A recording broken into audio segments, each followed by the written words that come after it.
Welcome to the Labour Left podcast, brought to you by myself, the presenter, Bryn Griffiths, and Luke Robinson, our podcast editor. We're both activists in the Labour movement, Momentum, and the World Transformed in North Essex. The Labour Left podcast is produced in association with the excellent Labour Hub, who provide the very best reports from the Labour movement frontline. We're going to do our best to ensure that this podcast lives up to Labour Hub's exacting standards. The interview in a moment is an interview with the inspiring Liz Davies, who will talk about her experience as a dissenter in Blair's New Labour. If you like what you hear, please help us promote the podcast by subscribing, hitting the like button and giving us feedback. Now, sit back for a Labour Left roller coaster ride. Enjoy. Welcome to the Labour Left podcast. For our first episode, we have the veteran Labour activist and my friend Liz Davies. I first met Liz in Labour Students in the 1980s. In this podcast, I'll take you through 40 years of political activity which started back then, so we can learn some lessons for our activity in Starmer's party today. We'll learn about how Liz was instrumental in taking socialist feminism into local government, when in Islington for a period she chaired one of local government's early women's committees. We will hear the story of how she was witch hunted in Tony Blair's New Labour when she was selected to fight Leeds North East, and then how she fought back to become a member of Labour's National Executive Committee. Liz will give us all the inside story of Labour's National Executive Committee and what it was like last time a centrist Blairite high command seized control of our party. Today, Liz is at King's Counsel and an honorary vice president of the Hold-Down Society of Socialist Lawyers. But in this podcast, I want to crawl all over the legacy of Tony Blair to see what we can learn for today. A year and a half ago, I retired and returned to active left politics. In that time, Liz has been a bit of a mentor for me. I think I've learnt a lot from her, and I think you certainly will as well. How are you doing, Liz? I'm doing very well. It's lovely to talk to you, Bryn. I'm a bit embarrassed about being called a mentor. Well, I missed a lot in those intervening years when I was entrenched in local government. So it was useful to have, that things had moved on in the last 20 years. And you were very enlightening in showing me what I'd missed. Apparently quite a few important things went on. You needed a catch-up course, yeah. And you certainly provided it. And you were based in Islington, Jeremy Corbyn's manor. And you, in the, I think it was 1990, you became an Islington councillor in Jeremy's backyard and became the chair. Jeremy was one of my constituents. He lived in my ward. So you represented Jeremy on the local council. He was a very demanding. No, I'm joking. In 1982, under Livingston's leadership of the GLC, the first Women's Committee had been founded, and Valerie Wise, who those of us our age will remember well, became its first chair. Islington followed later when Labour won control of the council back from the Social Democrats that had defected from Labour. And you came along a little bit later, I think between 94 and 98, and you became the Women's Committee chair. And I mentioned to somebody you might remember, I think she was Finola Brophy. I think she was the manager of the women's unit at the time that you, or one of the managers. She was initially deputy manager, and then at quite important times the manager was on maternity leave, and so Finola was the main manager. Yeah. So I was chatting to Finola last night on Facebook, as you do. I said, I'm interviewing Liz tomorrow, and she sent me this. I didn't even ask for it. She said, Liz Davies was a fantastic Women's Committee chair, always strategic, supportive and passionate about women's equality and all equality issues. Lots of the work Liz championed was cutting edge, multi-agency domestic violence work, training the police, producing a Stop Domestic Violence handbook, creating women's action plans for each service with achievable targets, producing and circulating the Islington Women's Information Handbook, listing hundreds of organisations, standing up for the Women's Equality Unit. She thinks it's the Sun, but it might have been another wing of the gutter press, had another go at us for publicising that the Christmas shoppers crash was going to be taking place. The controversy at that time was that Finola and her team had organised that it would have toys and books to reflect the community. that it would be, and they would have anti-racist books and books that, and this is a big issue, reflected lesbian and gay families. She said, we produced an info for schools.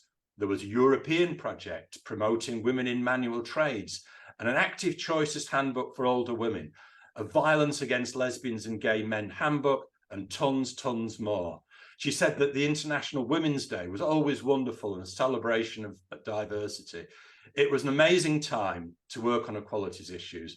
Lots have now been reinvented with, and called intersectionality. And Liz was really inspirational. It did change women's lives. And she said, give Liz my love and solidarity. How was it for you, Liz? Oh, well, that's amazing. Thank God you talked to her, because she remembers far more details than I did. I was looking back last night, knowing that I was going to be talking to you. And some of those I had forgotten about, including the getting women into manual trades and the Christmas shoppers crash, which were both really important. We did an awful lot of work on what we now call domestic abuse, we then called domestic violence. What's so interesting about that list that Finola and I, between us, have remembered, is how young women watching this today are going to think, well, that's obvious. It's completely mainstream. Of course you talk about domestic abuse. Of course you try and organise crashes. Of course it's important that women are in manual trades. International Women's Day now gets celebrated, in corporations and all sorts of other what would have been unlikely places. So it's mainstream. But Finola's absolutely right. When we were doing it, 10 years after the inspirational women's committees had first been set up by the GLC and other London boroughs, then it was cutting edge, and we got those stories in whichever bit of the tabloid press it was. To be talking about lesbian and gay rights was somehow taboo. The idea that you would talk about children being brought up by lesbian parents or gay male parents was just shocking to the tabloid press. And now it is utterly mainstream and taken for granted. And I think that's one of the great achievements of feminism, is that we've made what, when we were young, was radical and cutting edge, we've made it normal. There's been some downsides as a result of that to make feminism mainstream, but overall it's such a good thing. So yes, we played our part. And that, what you were doing at that time, which some of the younger watchers and listeners might think, well, what's so special about that? You were dubbed the loony left. What was all that about? Well, because the Tory party, frankly, the right wing of the Labour Party, the tabloid press, it was the war. It was what is now called the war on woke. But their phrase was loony left, and then in the late 90s it became their phrase was politically correct.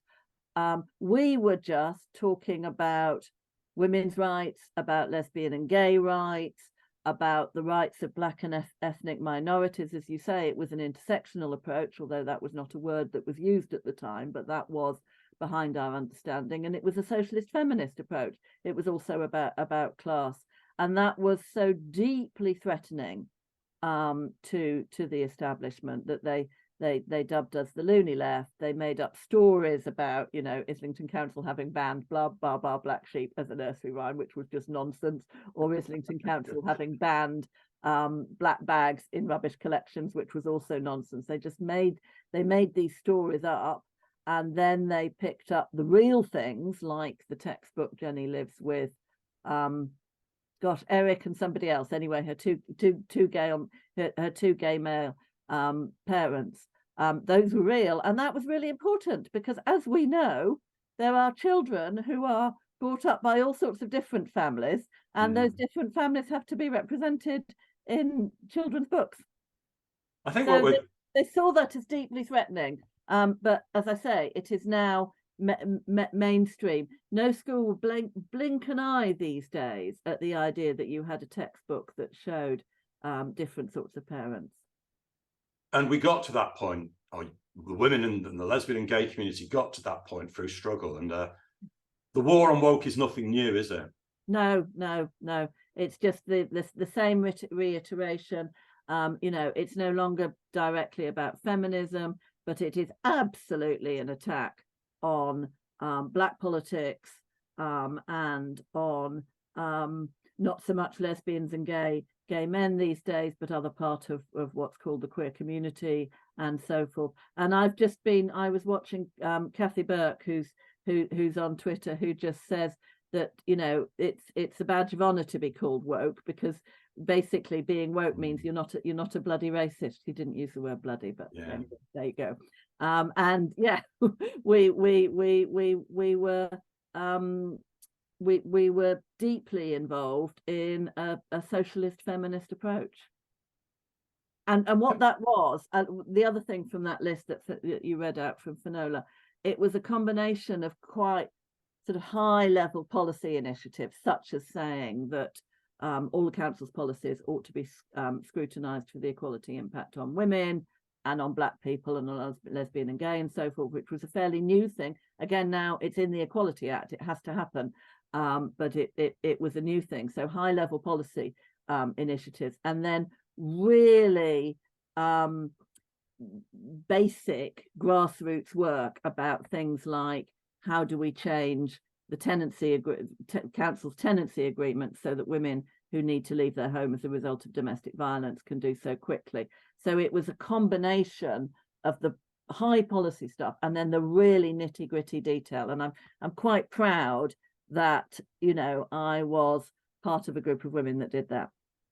I think I was reading about Valerie Wise and the Greater London Council, and remember I worked there for a short period at the end.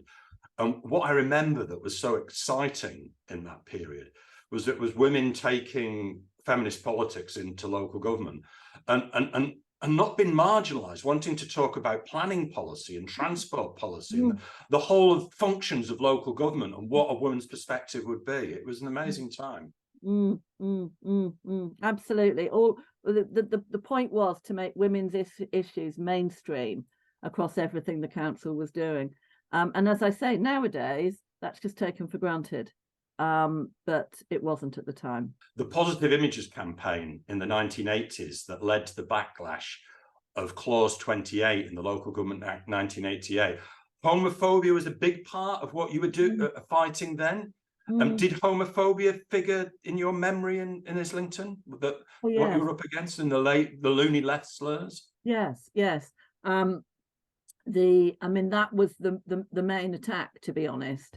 They couldn't really attack the mainstream women stuff, but homophobia, which was a word we used but was not, again, that was not a mainstream word at the time, but there were slurs throughout, and the word lesbian was used as a slur. There were standard images of gay men as being effeminate. There were images of lesbians as being butch and wearing dungarees and so forth. It was just assumed that by the tabloid press that that's what lesbian and gay rights was all about. But the lesbian and gay movement, absolutely rose above that, and they've become mainstream. And again, that's occasionally got its disadvantages, but it's the right thing. It's about basic human rights, that people who have that every sexuality is treated with respect. But homophobia was absolutely a huge thing, and the most important thing was putting it into law with what became Section 28. And we defeated that. And we eventually, 30 years later, that it was repealed under the Blair government 20 years later. But there are plenty of accounts that I read of children going to school under Section 28 who could not be told about lesbian and gay rights, struggling with their sexuality, and teachers wanting to be able to do the right thing and unable to do so, being silenced. So a message from your experience of the women's quiz is one of solidarity and working things through, democratic discussion, solidarity, basically. Yeah. Okay. And more than democratic discussion, consensual discussion. and knowing that there is far more that unites us than divides us, and therefore able to deal with the issues that look as though they're divisive, but probably aren't when you talk them through in an atmosphere of respect. I think it's so important the left talks about these issues because, the Tory party, its right wing, even the right wing of the Tory party, are so determined to make the war on woke a big issue coming up for the general election. I think that things are going to get a lot worse and we need to be ready for it, just as you were with the loony left slurs in the 80s and 90s. Yeah, we just stood up, we said, this is perfectly reasonable to talk about different forms of families and parenting and so on and so forth, lesbians' access to healthcare, when we just kept saying it over and over again, and we did get through it, with the exception of Section 28, which took 20 years to repeal. So we've taken what happened when you were on the Women's Committee and gone on a journey to today, but let's go back to Leeds North East. We were bound to talk about that. Leeds North East in 1995. You were selected as the Labour candidate for Leeds North East, and the Yorkshire Post reported that Tony Blair had gone ballistic. Labour at the next general election. Miss Davies, an Islington councillor, had been chosen by the local party in Leeds North East, but she was accused of being an extreme left-winger who couldn't be guaranteed to back Labour in Parliament. Labour had hoped today to showcase the way women's names are taking up more and more space on their list of parliamentary candidates. As it turned out, one woman's name in particular dominated events as members of the ruling National Executive sought to put a line through it. The selection of Liz Davies to stand in Leeds North East triggered complaints from colleagues in Islington, where she's a councillor. She was said to be a Trotskyist who concealed her non-payment of the poll tax and went against the party line. She disputed the allegations, but by 17 votes to 5, the National Executive vetoed her as a candidate. People who are absolutely oppositionists, who attack everything Labour ever does, can't be Labour Party candidates. Those days are long over. A fellow frontbencher, David Blunkett, clearly disagreed. He backed Liz Davies in the vote. But another National Executive member who didn't said Labour should not have cancers eating away inside it, which clearly outraged Miss Davies.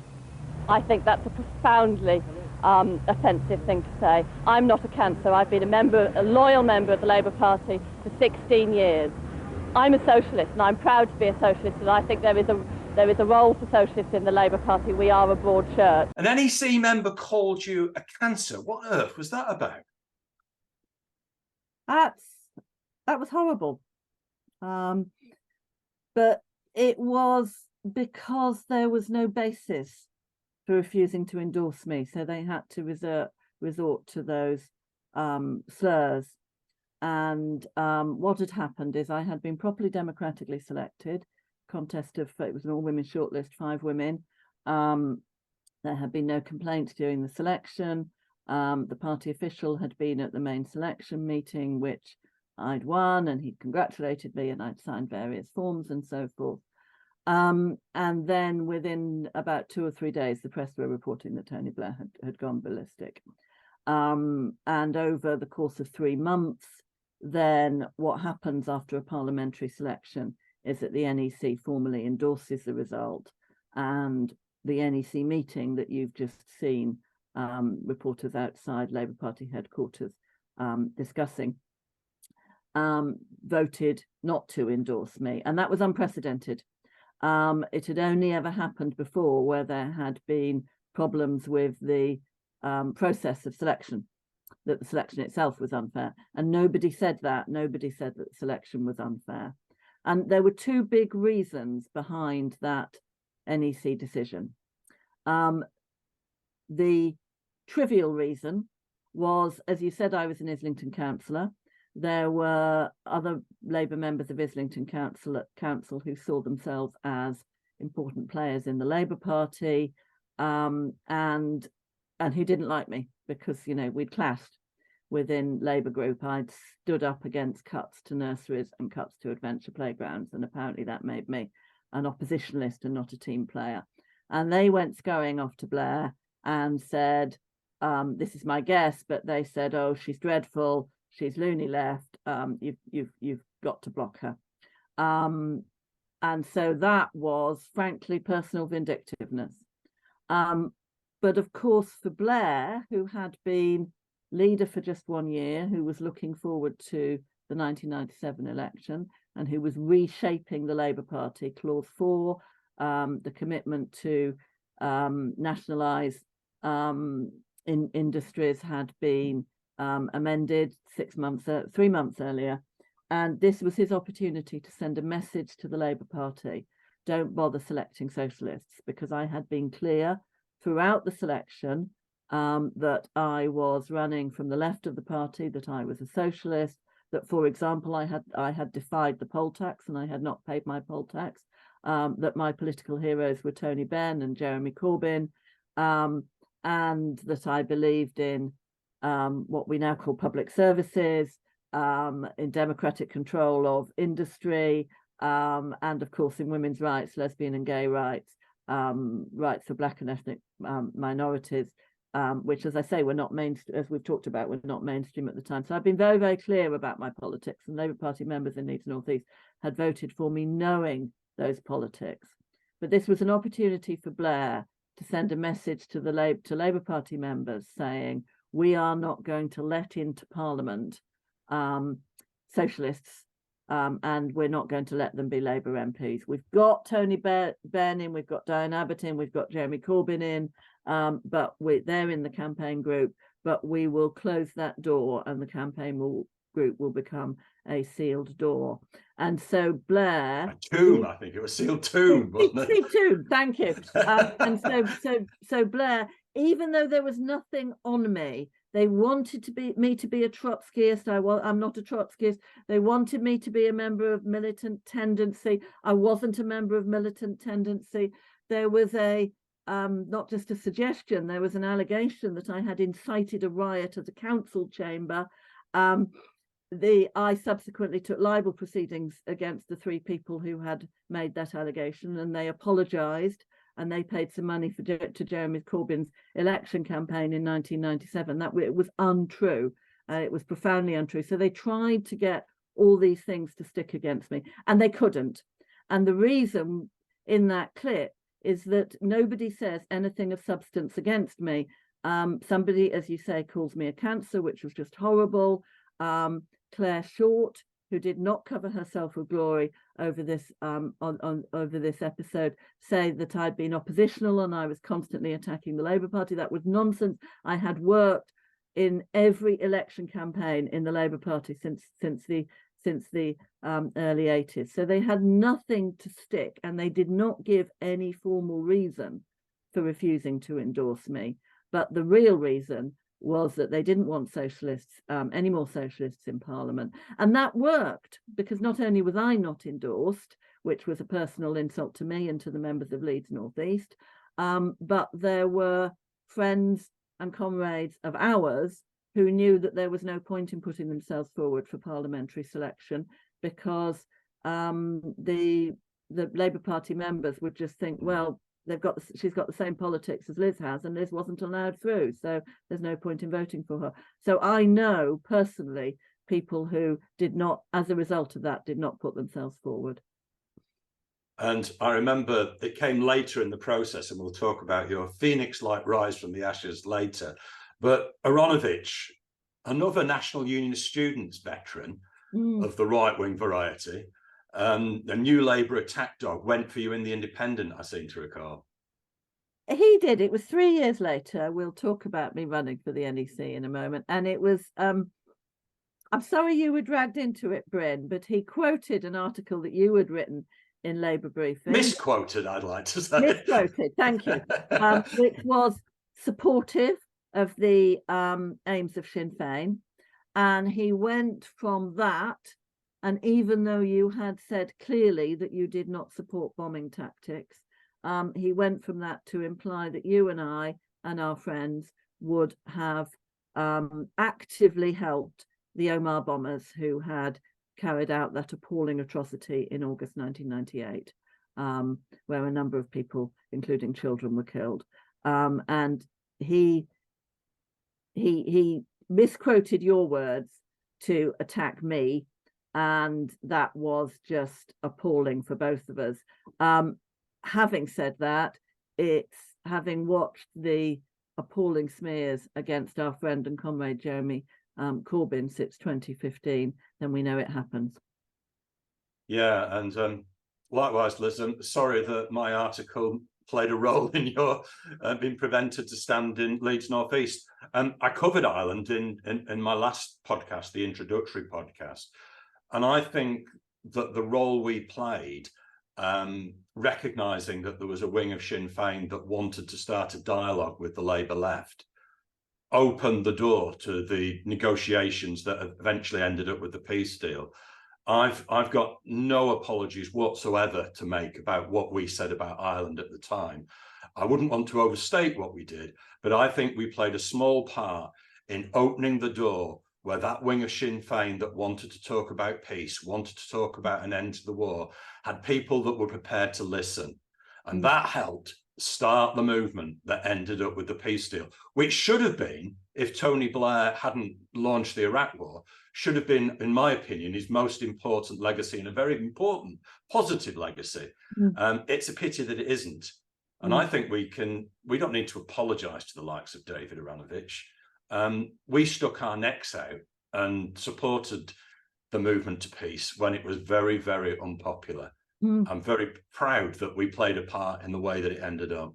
And it's what we were saying about cutting edge socialist feminist stuff being attacked 30 years ago and now being mainstream. This was at a time when Gerry Adams' words were having to be voiced by an actor on the news because he was, as a result of government requirements, because he was so beyond the pale.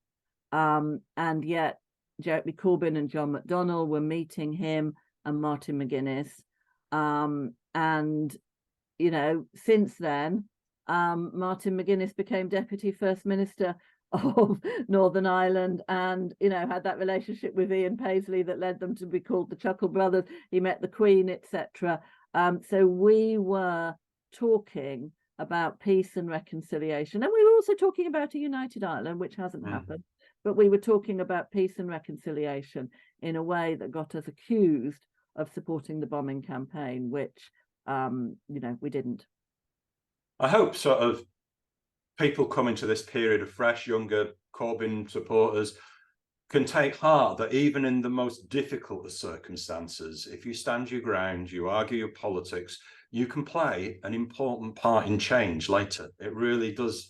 It does matter that when you're right, you take a stand, and I'm proud that we did on that question. And yeah, it's something that, you know, that our generation is delighted to see, which is the end to the war in Ireland. Fantastic thing.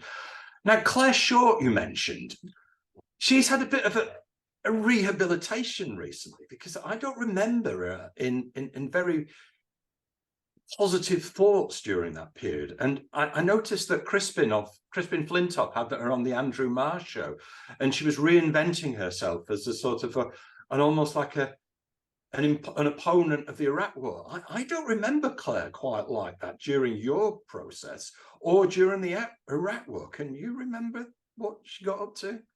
I'll tell you about Leeds, and then I'll remember about Iraq. So Claire Short, after that NEC meeting, 4 or 5 days later, there was Labour Party conference, and the non-endorsement of me was the subject of a conference motion. It was big news. It was on the front page.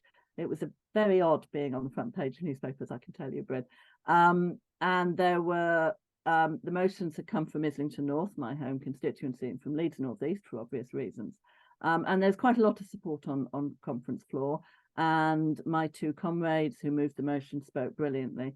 And Claire Short did the job of replying for the NEC and sticking the knife in to me. And the reason for that, of course, is because she had a reputation as a socialist and as a feminist. And so it allowed Blair to say, well, if Liz is unacceptable to someone like Claire Short, she must be beyond the pale. And she was outrageous. She said, Liz Davies says she's not a Trotskyist, but Trotskyists lie. And I remember I was sitting up in the conference balcony and I was going, well, how can I explain to you that I am not a A bit like a witch. If you drowned, you're a witch. If you don't, yeah, you must be. Absolutely. How could you answer that? Well, I wasn't allowed to answer it. I had no voice at conference. So I was an observer sitting up at the balcony, and then surrounded by the press shortly after that. So she did Blair's dirty work for him, frankly. And she was rewarded by having cabinet posts once Labour got into power. And I think that completely tarnished her reputation on the left. It was then even more tarnished over Iraq, because she didn't resign. Robin Cook did the absolutely honourable thing. He knew that the war in Iraq was wrong. He resigned from cabinet. I think he was leader of the House. He'd been Foreign Secretary. He made a stunning speech in the House of Commons, which, if you ask me, is one of those, 10 best moments of parliamentary democracy. And John Denham, who was MP for one of the Southampton constituencies and was a more junior minister, resigned. 139 Labour MPs voted against the Iraq war. It only went through with the support of the Conservatives. But Claire Short was in cabinet, and although in her publication she said, "Oh well, I had doubts, and I talked about the doubts, and I was unsure about, how we would reconstruct Iraq afterwards," she voted for the war, and then she resigned from cabinet a few weeks later, and that frankly is not good enough. It is anyone who votes to go to war for an unjust war, and there are very, very rarely circumstances in which war can be justified. Anyone who votes for an unjust war has blood on their hands, and it's even worse if you thought it was unjust and you voted for it anyway. I think that's absolutely right, and I think that it's good that Claire Short has now been critical of Tony Blair, but she had a lot of power in her hand at that moment. It was not certain that Parliament was going to vote for the Iraq war. It was not certain that the United States was going to have Britain as an ally to legitimise that terrible war. And Claire Short could have been one of the MPs that resigned from the cabinet alongside Robin Cook, and she could have undermined Blair's drive to war, and she chose not to. Yeah. And so I was a bit flabbergasted by Crispin's generosity. Now, the Andrew Marr show is not known for its generosity to some Labour MPs today, but his generosity towards Claire Short, I think, was misplaced. But anyway, Liz the Phoenix. it didn't end with you being excluded as the Leeds North East candidate.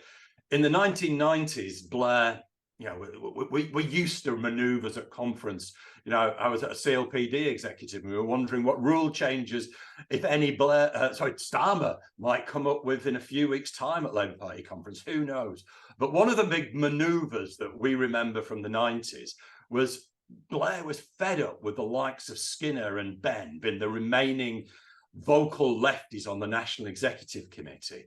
So he came up with a Baldrick-style cunning plan that if they could ban MPs from standing in the constituencies representation section, on the grounds that the MPs could already get in through cabinet and so on and so forth, if he could ban MPs from standing in the constituencies section, he could get rid of the left. The plan backfired, Liz. Tell us what went wrong. So, as you say, the NEC got reorganised. The constituency section, of which there were 6 places, on a body of 33, can I point out, 6 places. It's now 9. That was a change that went through under Corbyn, but 6 places to represent party members, the hundreds of thousands of party members out of 33. Those 6 places were suddenly vacant because previously MPs had been allowed to stand for them. Party members voted under one member, one vote for the MPs, and regularly Dennis Skinner, Diane Abbott, Ken Livingstone were winning. And even though that's only 3 voices out of a body of 33. It's not going to make any difference to the final vote. Blair couldn't stand it. So this rule change that MPs couldn't stand for those seats. And those of you who are election freaks will immediately realise that that means that there are 6 vacant seats and there are no incumbents fighting for those seats. And we know that incumbents in elections always have a bit of an advantage. So suddenly there were 6 seats up for grabs with none of them, no candidate having a head start. And a number of us did something that was very important and continues today, and we put together the centre-left grassroots alliance. And that came from initiatives from people on the left, including Vladimir Dira, who used to run the campaign for Labour Party Democracy, Mark Seddon, who was editor of Tribune, ourselves in Labour Briefing, and also from a group that you could describe as old Labour, who were not traditionally on the left. Indeed, quite a lot of them hadn't liked the left at all, but they had been shocked by Blair's authoritarian approach. And they included Anne Black, who's still on the NEC. We came together and we put together this alliance, and we put up a slate of 6 people for the 6 seats. And then there was a rival right-wing slate. I've forgotten, we kept going through different name changes. I've forgotten what it was called. So they had their 6. And then there were 1 or 2 people who were just running as themselves, but kind of didn't realize that if you ran as a slate, you kind of had more resources behind you. And Blair went mad again, 3 years later. He gave interviews to The Guardian in which he basically implied that the world would stop turning if myself and Mark Seddon were elected onto the NEC. If we got 2 places on this body of 33 people. And there were more slurs. That's when the Aronovich slur about supporting bombers came. Neil Kinnock wrote a piece in The Guardian in which I was the wicked witch manipulating Mark Seddon because he had an old association with Tribune. He couldn't directly attack Mark, but he attacked Mark for being naive. We were accused of being responsible for the trade union strikes in the winter of discontent in 1979, when Mark and myself were both at school doing our exams. We were both 16. So everything, it all came back. But Labour Party members were better than that. We were a year into the Labour government. Everybody had hoped that Blair, having been elected, would be more radical than he had sounded. Oh dear, that sounds a familiar trope. Doesn't it? And Blair had been very clear. Blair said, we were elected as New Labour, we will govern as New Labour, and he stuck to the New Labour non-radicalism. But party members had desperately wanted him to be more radical in government than he'd said, and enough of them were disappointed, and enough of them were quite appalled by the authoritarianism that was going on in the party. Although I have to say it was less than what's going on in today's party, but they were appalled. And we won 4 out of those 6 seats. Mark Seddon topped the poll. I think I came 4th, and two others, Pete Wilsman and woman Cathy Jameson, were elected. And so that was the party members snubbing Blair, and it was gratifying. I think one of the most impressive things, which is something that maybe we could learn today, is that I think your influence as a National Executive Committee was rarely in the room at a National Executive Committee. But you spoke at how many meetings during that period to Labour parties? Hundreds. I would most weekday evenings, I was on train. I lived in Islington and then Hackney. I would be on trains either within London or outside London, getting a sort of 10 o'clock train back, having spoken to Labour Party members.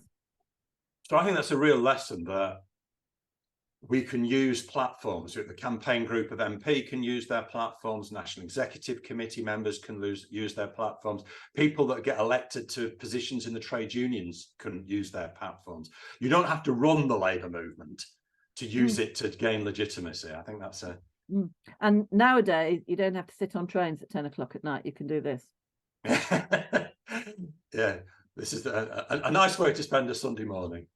Anyway, Liz, for people that sort of you've whet their appetite about this period, you wrote a fantastic book, Through the Looking Glass, a dissenter inside New Labour, which is a really good read. And I read it recently and enjoyed it. And it reminded me of a lot of the things that happened in that period when you put up that tremendous resistance. And I don't think people should underestimate that you went through everything you went through in Leeds, and then you stuck your head above the parapet again and you stood up to Blair. And I think that's fantastic.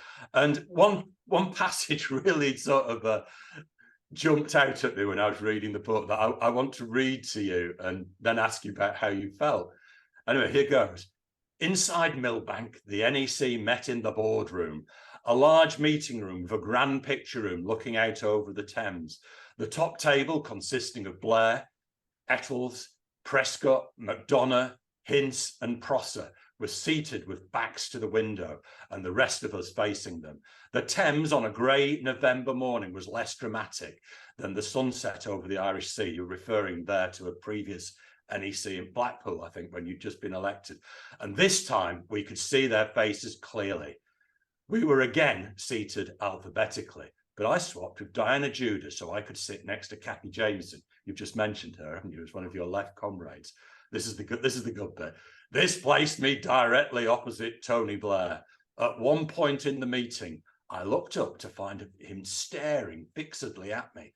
I stared back, and for a moment, it seemed as if we were going to try and outstare each other like a couple of 5-year-olds. How did that feel, Liz? Weird. This man was the Prime Minister. He had 101 things to do that day, no doubt including, phone calls to counterparts in other countries and this, that and the other. And he was staring at me. And we, as you say, actually in the meeting, we could make very little difference. We had 4 votes out of 33. And let's be clear, in my 2 years on the NEC, it was very rare that anybody else voted with us. It was overwhelmingly 4 against 29, 4 against 29. There were a couple of issues there in the book where a couple of trade union general secretaries had to vote with us because of their union policies. But they didn't want, on the whole, we just went through this ritual over and over again. And I thought, this is really weird. A similar weird thing happened about 18 months in, because what Blair used to do, I assume it still happens, is there would be a leaders report. So he'd say to the meeting, what things that had happened in the preceding 2 months since we'd last met. It was basically a sort of political report of the big issues. And I realized, and we got the chance to ask him questions.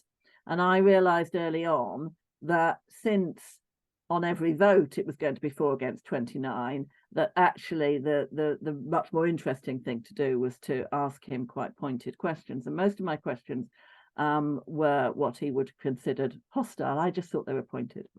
But I did at one point, a couple of days before, he'd done a TV interview in which he'd made a commitment to increase the amount of spending on healthcare. And I congratulated him on that and then asked him how he would do it. And he went weird. He went, oh, bit weird being congratulated by Liz. And I thought, my God, you're the Prime Minister and you go all kind of sixth form like, just because I basically bowl you a bit of a googly. So yes, it was very, very weird. And the reason why the book is called Through the Looking Glass is because there were moments in those meetings that were just Alice in Wonderland like. For example, early on, there'd been a vote on something where my comrades had abstained and I'd voted against. But when we got to, I was the sole person voting against. It wasn't like it mattered. When we got to the following meeting and we had the minutes of the previous meeting and it had abstentions for, and I said, actually, that's not right. Can we correct them? I voted against. No, you didn't. I was told.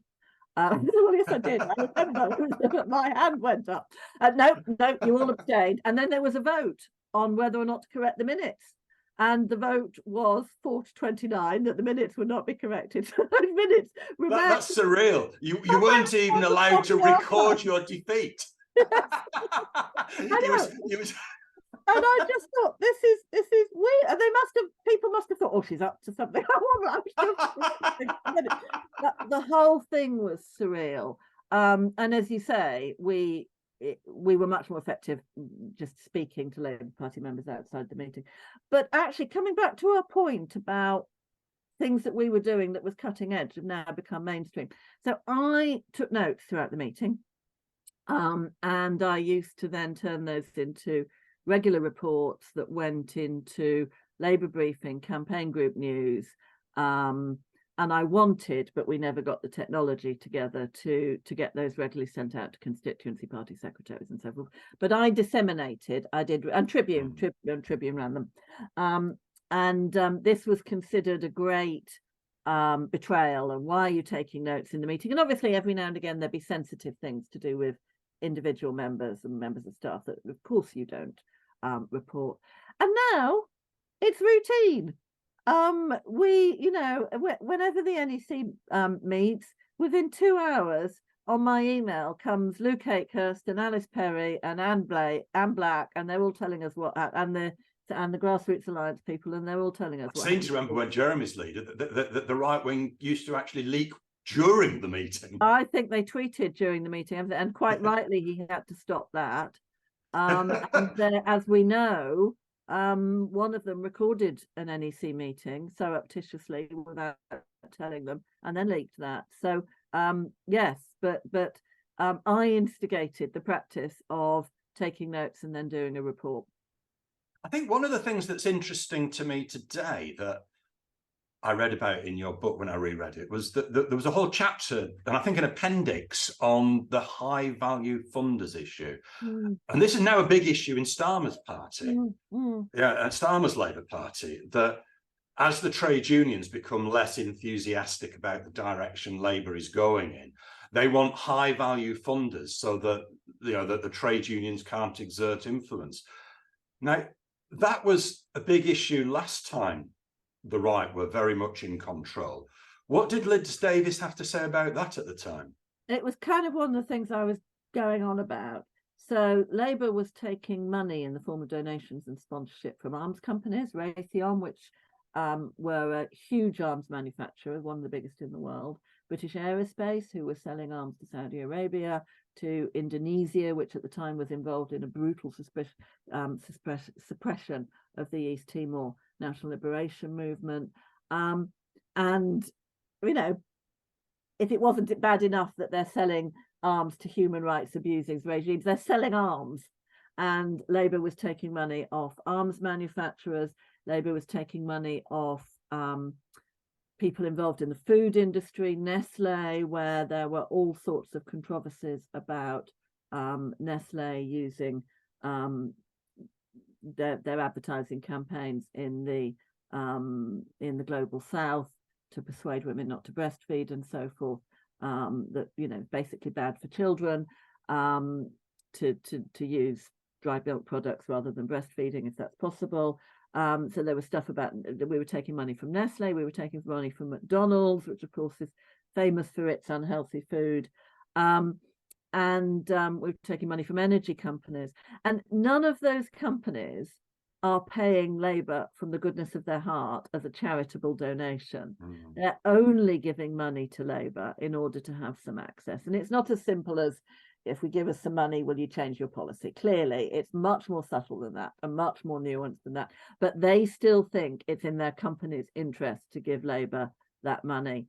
And so I very unsuccessfully banged on and on about it. I remember one NEC subcommittee meeting where people couldn't understand why I was taking, saying morally we should not be accepting money from arms manufacturers. And they didn't get it. But it was important to do. Trade unions, of course, the Tories say, oh, they're Labour's paymasters, but that's transparent. You know what the trade unions want because they have policies, and their policies are published, and they're for the benefit of their members. And that's the whole purpose of the Labour Party. That's why the trade unions set up the Labour Party.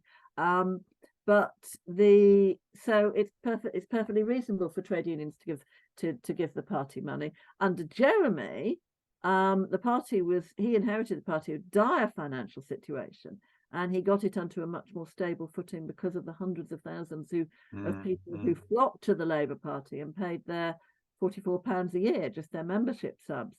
But now we're turning back to big business, and this year's conference has sponsorships from supermarkets, from energy companies, from banks, and everyone will float around at those fringe meetings and have a jolly good time.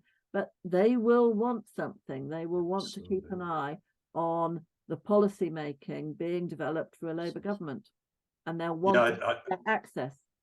I'd urge every Labour Party delegate at the 2023 conference to take the time to wander around all the stalls and ask themselves the question, why are they here? Why have they paid all this money to be here?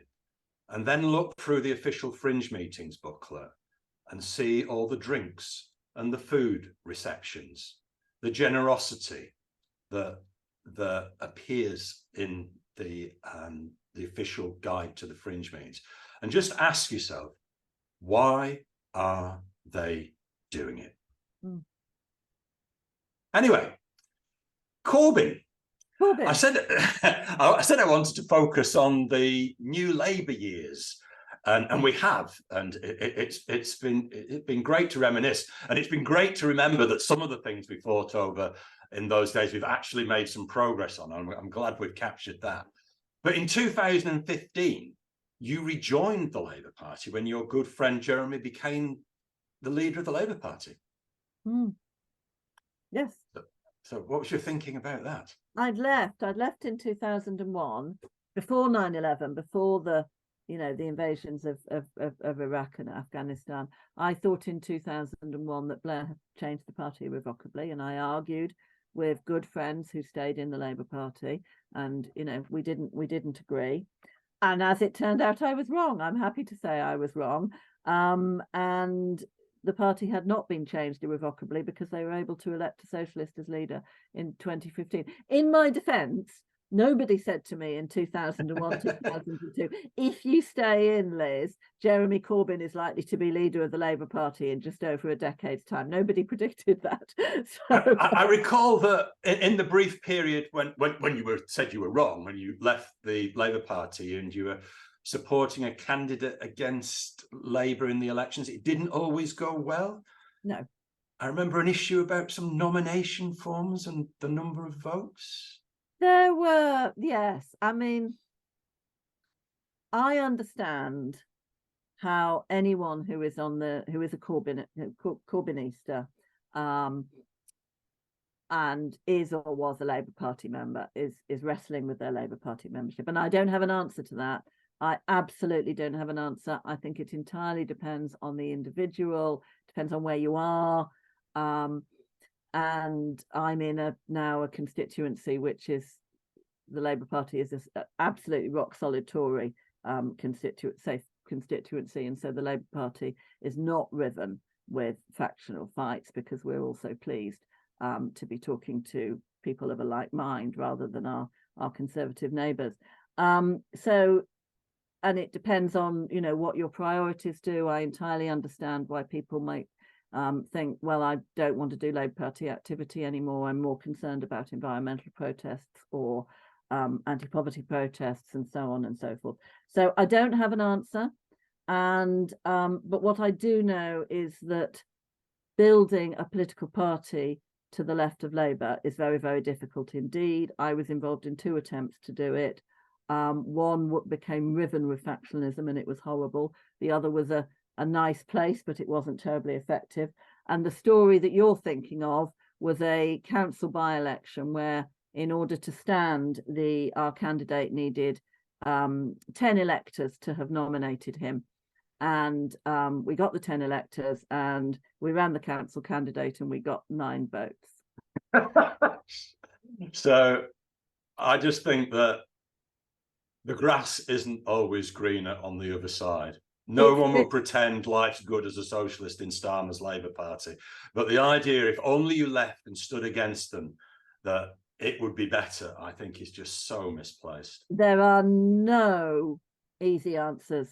There isn't an easy answer about how to change the Labour Party and how to have socialist policies in the Labour Party. Constituency parties are being shut down. People who want to run for Parliament or stand for their position of mayor that they've already been elected to, etc., are being kept off long lists and short lists for outrageous and spurious reasons, and often those reasons just aren't given. We know how appalling the authority and really good friends of mine have been expelled from the Labour Party for on the basis of lies and ridiculously, and it's just been outrageous what has happened in Starmer's Labour Party in the last 3 years. So there isn't an easy way forward for socialists in the Labour Party, and there is not an easy way forward for socialists outside the Labour Party. And I will be frank with you, Bryn, I don't know what the answer for the future for socialists is. I think, as I said before, it very much depends on what each individual wants to do in their particular circumstances. But one of the things, as someone who's come back recently, after I retired, it's not all negative from my, if you like, longer wave analysis. In the period that we were talking about earlier, when you were totally isolated on the National Executive Committee, we didn't have Double Down News, we didn't have Novara Media, Tribune was nowhere near as good as it is today with its publication. We didn't have Tribune. Oh, that was actually there was the period that came later when it collapsed, wasn't it? In your period, it was very good. That's true. But Tribune collapsed later under Blair at one point, didn't it? Today we've got Momentum, the Campaign for Labour Party Democracy is going. We've got the Left Book Club, and we've got an apparatus of the left, and the Enough is Enough campaign around the trade unions. I think that your method of what you did when you were on the NEC, of using the platform you had as an NEC member, I think we can learn so much from that. I'm not downplaying the position in the Labour Party, but we do have resources, we do have assets. We shouldn't throw them away. And of course, the great thing about technology is that we can talk to each other. It's much easier to talk to each other. It's much easier to set up, as you say, those different media outlets. We were dependent on the print media, and you and I, once a month on a Friday night, would get together to try and produce a monthly magazine called Labour Briefing. And it was hard work. Yeah, today we have to master Zoom and podcasts, and in those days we had to master Letraset. How good. And we had to physically or be in the same place. Yes. Yes. And it wasn't easy being in a place at 1 o'clock in the morning when you're supposed to go into work the following day, finishing the layup on another magazine. I didn't enjoy that. I prefer this on a Sunday morning via the internet. And let's end on a positive note, a really positive memory. Perhaps one of the high points of Corbynism was after the general election, when he robbed Theresa May of her majority. He spoke at Glastonbury. The left was probably at the strongest that either of us remember in our lifetime. And I remember you telling me a lovely story about how you got a phone call from Jeremy on a train on his way to Glasgow. What do you want? He was on a train on his way to Glastonbury. I was in a car going up to see my mum on a Saturday morning, as you do, and he'd already quoted from Shelley during the general election, "Rise like lions after slumber," an unvanquishable number from the Mask of Anarchy, and he wanted a different Shelley quote from Prometheus Unbound, and quite why everybody around him who had smartphones couldn't find it is beyond me. Anyway, I got to my mum's. She had a volume of Shelley. We looked up Prometheus Unbound, and we found something I think he'd misremembered, because there was nothing that was exactly on point. And I found the nearest thing and texted him with the two or three lines. In fact, at Glastonbury, he used Rise Like Lions After Slumber in unvanquishable number, shake your chains to earth like dew, ye are many, they are few. And it went down a storm, and they are wonderful words. So he was right. He was looking for something different, but he was right to fall back on what he knew. And if I may, I'd like to quote one of my favourite poets, Percy Bysshe Shelley. The line I like the best is this one: rise like lions after slumber, in unvanquishable number. Shake your chains to earth like dew, which in sleep had fallen on you. Ye are many, they are few.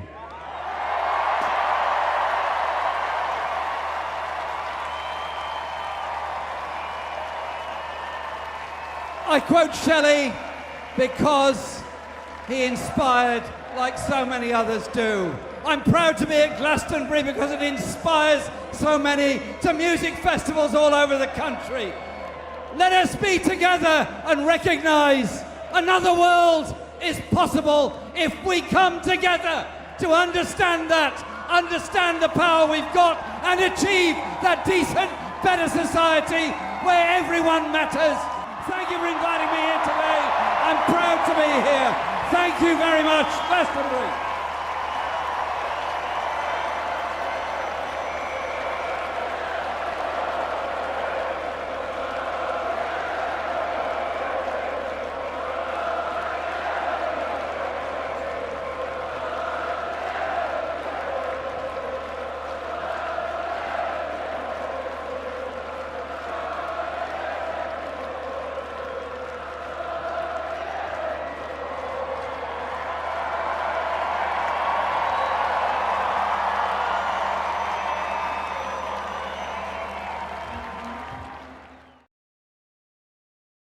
Fantastic clip, isn't it? And you know, people say it's a cult and they denigrate the response that Jeremy inspired in people, but it wasn't about him. It so happened he's an extremely principled politician. He was the right person to lead it. But it's about the hope that his ideas gave the people we've just seen in the audience, frankly, the younger generation. There was a real generational difference in response to Corbyn and to those ideas. And he brought hope around the housing crisis, around student debt, around global poverty. He gave us the idea that we would have a government that would start to tackle those real things. And we were being quite pessimistic earlier about socialists, the Labour Party, outside the Labour Party. We're right to be pessimistic about that. But what I'm not pessimistic about is the fact that the years of Corbynism inspired that hope in various generations, but particularly the younger generation. And I don't think that legacy has died. I think that hope is there and it will resurface in another way. Yeah.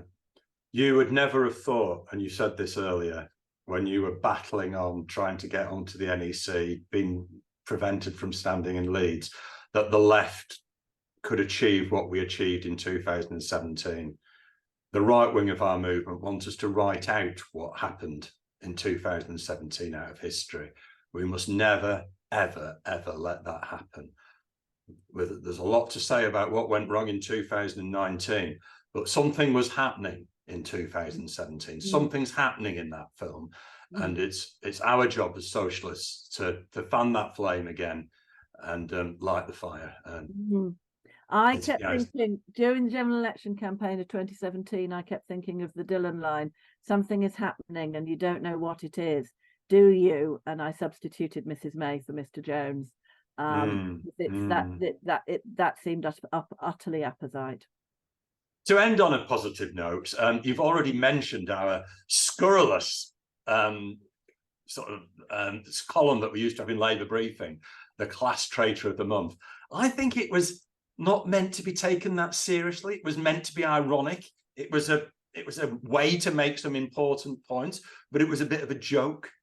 I remember some of the right-wingers got it and used to rock up to us at Labour Party conference to see if they were in it, because they seemed to think it was the greatest honour that could be bestowed upon them. But a lot didn't get it. But anyway, it would be easy today to do Class Traitor of the Month. I haven't got the time to run all the episodes that I'd want to have on podcasts. So I thought for this podcast, we'd try something different. We'd try to ask the people who come on the show to say, who are their class heroes of the month? So I've set you the task, Liz. Let's end on a positive note. Who are the September 2023 Labour Conference 2023 class heroes, according to Liz Davies? Oh, can I just talk about Class Traitor of the Month? Brilliant. Rabbit of a lifetime. It was funny, and it set Briefing apart from most left-wing magazines because it meant that, with apologies to the other left-wing magazines, we weren't boring, we were funny.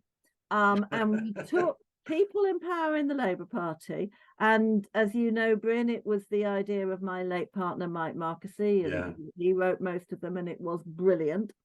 We all contributed, though. It was a real team effort. We loved doing it. Margaret Hodge was convinced I'd written the one on her, and actually I hadn't. We took people in power in the Labour Party and we held them to account, even though it was jokey. We contrasted their public statements of the day with what they used to say, and we exposed them as hypocrites. Whether they had been radical left leaders of councils or, you know, radical student politicians or whatever it was, and we held them up to account. We had two rules. One is we never went anywhere near personal or private life or comments on appearance or anything like that. It was about politics. And the other was that we wanted to punch people who were above us. We never punched down. We always punched up, and they could take it. As you say, some didn't get the joke. I think it became a bit of a badge of honour. And for some, they were going around Labour Party conference going, what do you mean you haven't become Labour Briefing's Class Traitor of the Month yet? And to his credit, in the clip you showed earlier, David Blunkett on the NEC had voted to endorse me. He had previously been a Class Traitor of the Month, and, rose above that in order to vote as he saw the right way. And I'm grateful for that. He became a horrible authoritarian Home Secretary later on in Blair's government, but, you know, all credit to him for rising above that. So Class Traitor of the Month was wonderful, and it was funny, and it was in the tradition of satire going back to the 18th century. So I'm really, really proud of Class Traitor of the Month. Class Hero of the Month. Well, I mean, you know. Yeah, let's be positive. Let's end on a positive. I don't want any way to denigrate the wonderful tradition that Class Traitor of the Month represented. But let's look forward with some heroes. Absolutely. So two obvious people. I mean, you know, Jeremy Corbyn and John McDonnell, of course, they're class heroes. They're just, Jeremy inspired hope, stood up for what was right. The day he was elected as leader, he went off and spoke on a Refugees Are Welcome demonstration. And he had to sustain the most vicious political assassination campaign I have ever seen.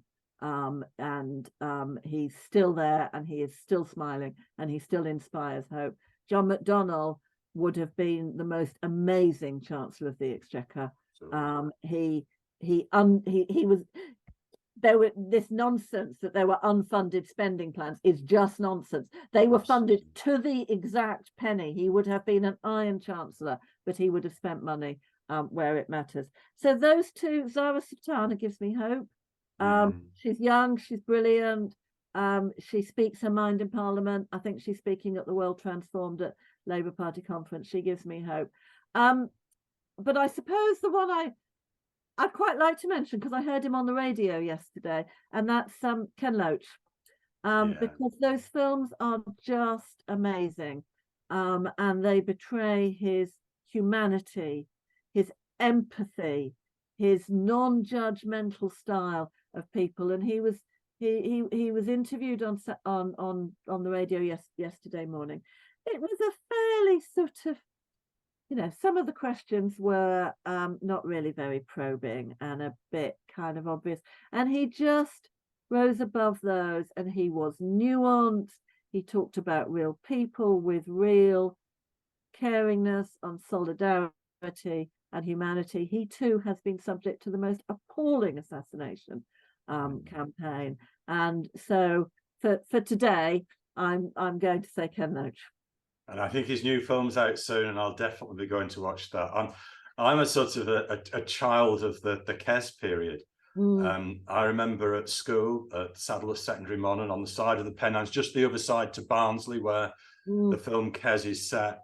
We were shown that film at school, and we read Barry Hines' Kestrel for the Navy in our English lessons. And what was so important at that time was the book, and even more so the film, was about us. We weren't. We talked about some great literature earlier on, some wonderful poetry, but what I remember was so important about the Barry Hines book and Ken's film was that it spoke to us on the side of the Pennines in the 1970s. I've loved his films ever since. What a great man. What a great man. Couldn't agree with you more. Anyway, that's a really positive note to end on. And I hope that people watching this on their way to Labour Party conference, maybe in the evening when they're feeling utterly miserable at Labour Party conference, or maybe on the hot way home on the train from Labour Party conference, I should imagine there's going to be a few things that happens that isn't going to make socialists feel very positive.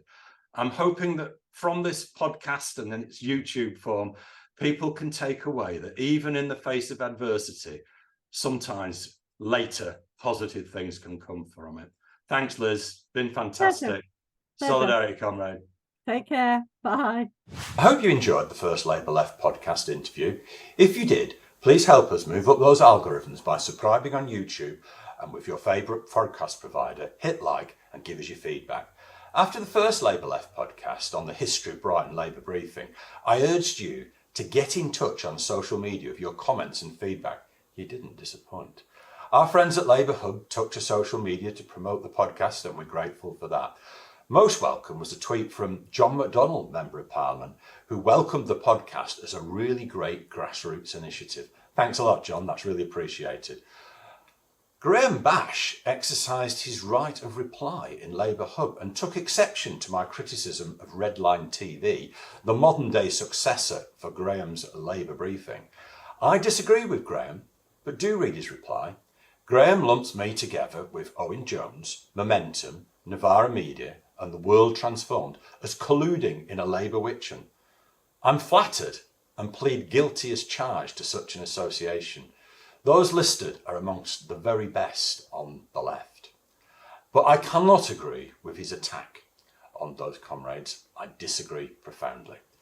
I was a Labour Briefing supporter for many years in the last century, and I can't imagine Graham, the National Magazine's editor of that period, recognising his erstwhile successor today. I met Tony Greenstein in Brighton more than 3 decades ago. Unfortunately, his response to the Labour Left podcast shows me little has changed. Tony believes that Owen Jones's trenchant opposition to anti-Semitism makes him a scab. I disagree. Finally, someone called Lemo, when invited to listen to the podcast by John McDonnell, tweeted in response a very clearly worded view. He said he would rather put his right arm in a meat mincer than listen to the show. I look forward to another wave of feedback after this edition. See you in November, comrades.